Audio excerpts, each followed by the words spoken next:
بسم اللہ الرحمن الرحیم۔ آج ہم یہاں تھانہ چکڑالہ ضلع میاں والی کی یونین کونسل تھمے والی میں موجود ہیں۔ میرا نام آصف حیات بلوچ ہے اور میں اردو ڈیجیٹل چینل کے ساتھ ہوں۔ اس علاقے کی آبادی یونین کونسل تھمے والی، اس میں جو تھمے والی کا علاقہ ہے اس میں کم از کم 10 سے 15 ہزار آبادی ہے، اور یہاں پر ایک ہی بچیوں کا پرائمری اسکول ہے جو آپ دیکھ رہے ہیں، گورنمنٹ گرلز پرائمری اسکول تھمے والی۔ یہ پاکستان بننے کے بعد یہ اسکول یہاں پر بنا، لیکن اس کے بعد 70 سال بعد بھی آج یہی پرائمری اسکول ہے، اس کی اپ گریڈیشن نہیں ہوئی، یہ مڈل تک نہیں گیا۔ یہاں کے چیئرمین ملک اکرم امان جو یہاں ہیں، انہوں نے 4 کنال زمین جو ہے اس اسکول کو دی ہے تاکہ یہ 5ویں سے 8ویں تک ہو جائے، ایلیمنٹری اسکول بن جائے، اور بعد میں اگر یہ ہائی اسکول بننا چاہے تو 2 کنال انہوں نے اور بھی دیے ہے۔ تو اس کے ساتھ یہاں سے جو اسکول ہے وہ رکھی کلری یہاں سے تقریباً 8-10 کلومیٹر ہے، اور دوسرا جو گرل اسکول ہے وہ یہاں سے 6-7 کلومیٹر ہے، نواں کا علاقہ ہے، گاؤں ہے اس میں۔ تو ان بچیوں کو بہت دور دراز تک جانا پڑتا ہے 6ٹھی کے لیے اور 7ویں کے لیے۔ تو چیف منسٹر جو ہے وہ پنجاب مریم نواز صاحبہ، ان کے احکامات ہیں کہ ایسے علاقوں میں اسکولوں کو اپ گریڈ کیا جائے۔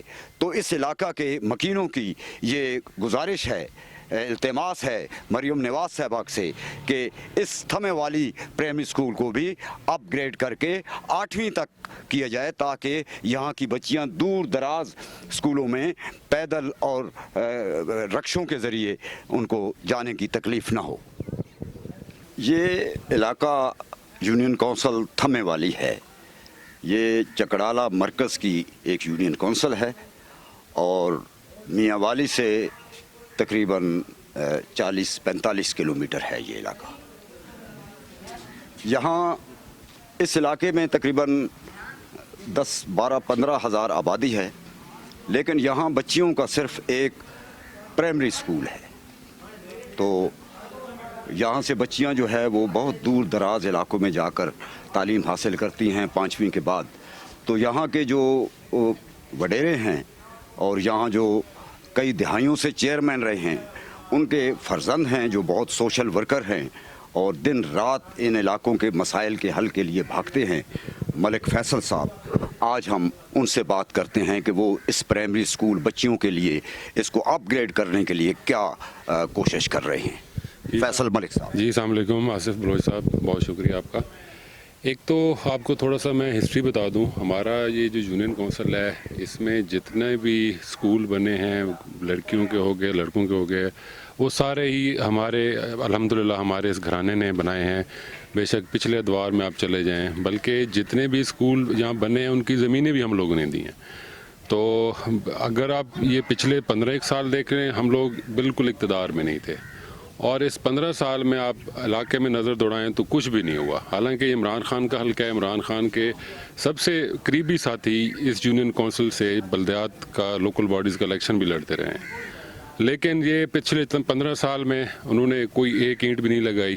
اگر سیاست کرتے ہیں اور یہ کہتے ہیں کہ جی سارے کام آپ لوگوں نے کرنے ہیں اور ہم نے صرف خان صاحب کے جھنڈے اٹھانے ہیں، تو پھر تو یہ چپ کر کے بیٹھ جائیں گھر، کیونکہ اگر انہوں نے صرف ووٹ دینے ہیں اور خان صاحب کے نام پہ دینے ہیں، کام نہیں کروانے ان سے۔ حالانکہ یہ جو حلقہ ہے، اگر یہاں پہ کام ہوتے تو میں کہتا ہوں کہ ہر موضع میں یہاں پہ لڑکیوں کا بھی اور لڑکوں کا بھی ہائی اسکول ہونا تھا، لیکن وہ توجہ اس چیز پہ نہیں دی گئی۔ ابھی بھی آپ دیکھیں لڑکیوں کا جو اسکول ہم اپ گریڈ کروا رہے ہیں، اس میں ہم نے 2 کنال اب دے دیے اور 2 کنال ہم ایکسٹرا دے رہے ہیں تاکہ اس کو آگے بھی اپ گریڈ کروائیں۔ اور یہ پہلے بھی زمین ہم دے چکے ہیں، ابھی بھی ہم دے رہے ہیں، اور انشاءاللہ آگے بھی جو ترقیاتی کام ہوں گے ہماری اپنی حیثیت کے حساب سے ہم اور بھی کرائیں گے انشاءاللہ۔ بہت شکریہ جی فیصل ملک صاحب، بہت شکریہ۔ اچھا، تھوڑا سا آپ یہ بتائیں، سارے اسی علاقے کے تھمے والی کے لوگ، یہاں سب سے بڑا مسئلہ آپ لوگوں کا کون سا ہے؟ مسائل تو بہت سارے ہیں بلوچ صاحب. ایک تو یہ بچیوں کے اسکول کا جو مسئلہ تھا، ملک فیصل صاحب بھرپور کوشش میں، ان کے چچا چیئرمین ظفر اقبال صاحب محنت کر رہے ہیں اور انشاءاللہ اپ گریڈ بھی ہو جائے گا. انہوں نے زمین بھی دے دی ہے. پانی کا مسئلہ ہے، ہاسپٹل کو لیبارٹری نہیں ہے، یہ بھی مسائل ہیں.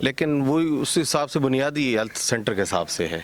اس کے بعد ہمیں علاقے کے لیے مسائل ہیں، ٹرانسفارمر بھی کم ہیں، بہت ساری چیزیں ہیں جس کے لیے اب کوشش تو شروع کر دی ہے. لیکن جو لوگ اقتدار میں ہوتے ہیں وہ لوگ نہیں کرتے تو پھر مسائل زیادہ بڑھ جاتے ہیں.